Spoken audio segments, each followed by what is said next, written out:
Welcome back to On the Fly. Today we're taking a look at a brand new series called Heat Map. So basically what this will be is sort of considered to be a power ranking where we take a look at where teams stand. This is the March 20th edition. I'm sure there will be plenty more as we make our way towards the playoffs, which are roughly a month away, and it's going to be definitely an interesting playoff to be sure. Going to be a competitive playoff, especially when we look towards sort of the Eastern Conference. We can see a lot of teams in sort of that upper echelon category, as well as the Western Conference, which is very, very tight right now. There's no real sort of outstanding teams, I think, in my opinion at least.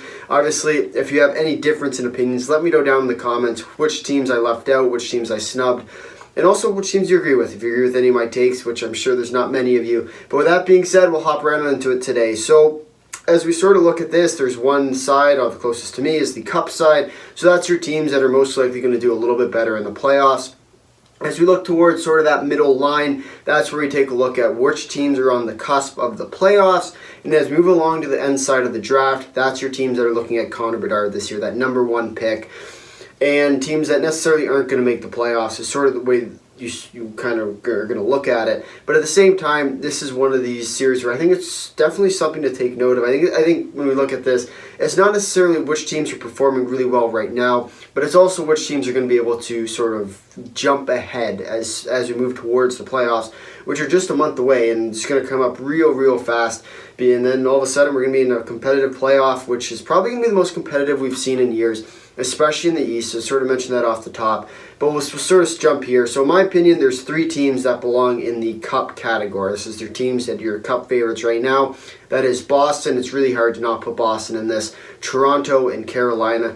Toronto, yes, I do still think that they are. They just have to sort of figure out what they're trying to do. They've looked good as of late, and I'm curious to see whether they can continue that. I think, and I've stood by this for years, once the Leafs win one playoff series, they're going to win it all. It's just a matter of how long it takes them to win that one series. Obviously a tough matchup this year against Tampa. However, this year, with the additions that Toronto has made and the lack of additions Tampa has made, Tampa has gotten Janot, but Toronto has got a few more players. I like the Achari pickup. I like the O'Reilly. I like McCabe. I like all the sort of defensemen that the Leafs picked up. I think it's going to be interesting to see sort of what they do with them. But at the same time, good pickups for the Leafs. I think they're sort of edging towards that Cup and category. And then you have the Hurricanes, who didn't necessarily make too many moves at the deadline, but at the same time, they're a team definitely to watch out for. They've been good all year long, and I would definitely not be surprised to see them, especially in that later Cup round. But with that being said, those are my three sort of Cup favorites, if you want to call them that. As much as I don't think Boston is considered to be a Cup favorite this year, it's really hard not to put them. They're about 12, 14 points ahead of every other team. So with that being said, it's really hard not to put them into the Cup favorite category. But with that being said, move on along here to the next sort of three. I consider this to be sort of the Eastern Conference block. You take a look, the 3 and the 3 in terms of the division leaders. I think this is pretty well locked. I don't see these teams moving too much over the next little while. I think it might be a change in seeding, whether that be a New Jersey, New York flipped. Carolina could jump in. New Jersey could jump in there.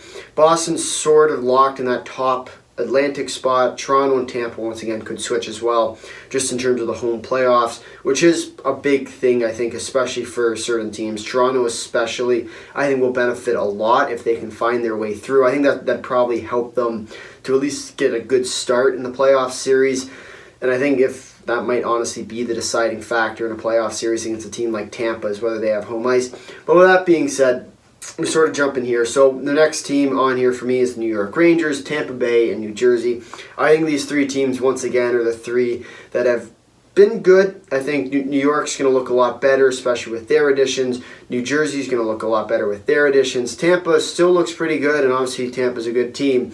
I just don't think they're to the caliber of a team like Boston, Toronto, Carolina, where I've seen all year Tampa's sort of been a little bit dominated by them. But at the same time, sort of in that Cup range, I expect them to be sort of the next contenders down. If we're looking at it sort of like a seeding, the next is the Western Conference. This is where it really goes into sort of all the playoff teams in the West. I don't really consider them to be any better than one another. I think you sort of have two categories. The first one is the Vegas, Colorado, Dallas. These three teams look good. They've made a few minor additions that I think are going to help them pretty mightily, especially as they move towards the playoffs. Some bottom 6, bottom forward sort of additions that I think are going to help them as they move towards the playoffs. You need to have those gritty grinder type guys. And then the next with LA, Minnesota, and Winnipeg. So those are sort of my next three there. I'll throw in New York, the Islanders there as well, sort of as in there. They've made some good additions, and I think sort of when we look at where they are going to be in the next coming weeks, I think those sort of four teams fall behind all the others. I don't really see them necessarily being excellent, necessarily pushing everyone out, but they're going to be sort of lock-ish for the playoffs. And then, of course, comes the rest of the wild card seeds with Edmonton, Seattle, Calgary in the West. In the East, you have Pittsburgh and you have Florida. So, obviously, once again, these are sort of your playoff cusp teams. Pittsburgh and Florida is going to be one to watch. I also would never count out a team like an Ottawa. Washington sort of thrown in the towel this year. Buffalo as well could come out of nowhere right at the end. So I'm curious to see sort of what goes on there, whether some teams jump. Obviously, with Nashville again, sort of being that also team that's traded away a lot of their guys. I will be curious to see whether or not they make any big-ish moves, or if they just decide to go, we've had a good year, we're going to throw in the towel here. But at the same time, still plenty of hockey to be played, and when that happens, it's really anyone's game at this point. So overall, that's sort of where I'm sitting there. Buffalo, Ottawa, I think, could still move in. Washington's in a better spot in terms of points over Buffalo, which is why they're a little bit farther on the list, which is also why I think that they have a better shot at least, to make that playoff cusp. They're about 8 points back as of right now. So whether or not they do it, who knows? I don't really expect them to. I think they're just off the cusp at this point. But at the same time, still, once again, plenty of hockey to be played.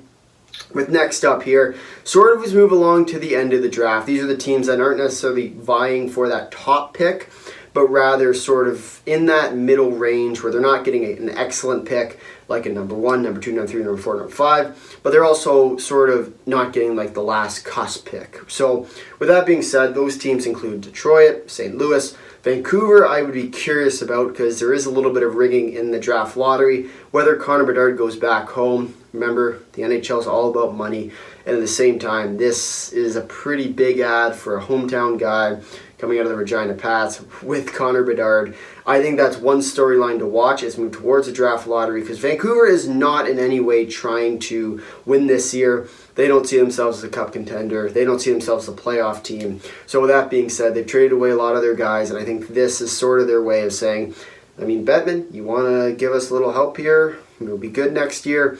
I think that's sort of what they're trying to do, and who knows, maybe they get a little lucky at the draft lottery. But at the same time, we also have Arizona in there, who's also been on a little bit of controversy with Bettman. But at the same time, once again, keep moving along there with Philly and Montreal. So these two teams, once again, moving towards that draft. Not necessarily your high-end teams, but also the teams that are sort of getting to that area of, yes, we're going for that number 1 pick. I think Philly and Montreal have a very good shot at that first overall pick, just because of sort of where they are in terms of position as well as fan base. You're trying to make money in the NHL. So I think Bedard, and by the way, it's never luck with these sort of things. There is a sort of a strategy to it. You have to sort of be on Bettman's good side. You got to be in the NHL's commissioner's good side. So overall, we'll see if that has anything to play there. Who knows? It could be, could not be. But at the same time, move along here with Anaheim, San Jose, and Chicago, the 3 West teams who I think have the sort of best shot in the West, at least, to get the first overall pick, get Connor Bedard, get a solid pick. That's who I sort of see in that bottom edge. And lastly, my draft lottery favorite right now is the Columbus Blue Jackets. And to be honest, I think just because of where they are in the standings, it has to be them right now. They're farther down than everyone else by a pretty good margin, and I don't see them starting to go on a crazy winning streak, although, once again, crazier things have happened. But overall, I think sort of Columbus sits where they should, and that is sort of where my own personal power rankings come in, my own heat map. But at the same time, let me know your thoughts down below. But with that, if you made it this far in the video, thank you for watching. If you'd like to drop a like, if you really like, consider subscribing. Tell all your friends and comment down below your thoughts on the heat map. Until next time, see you.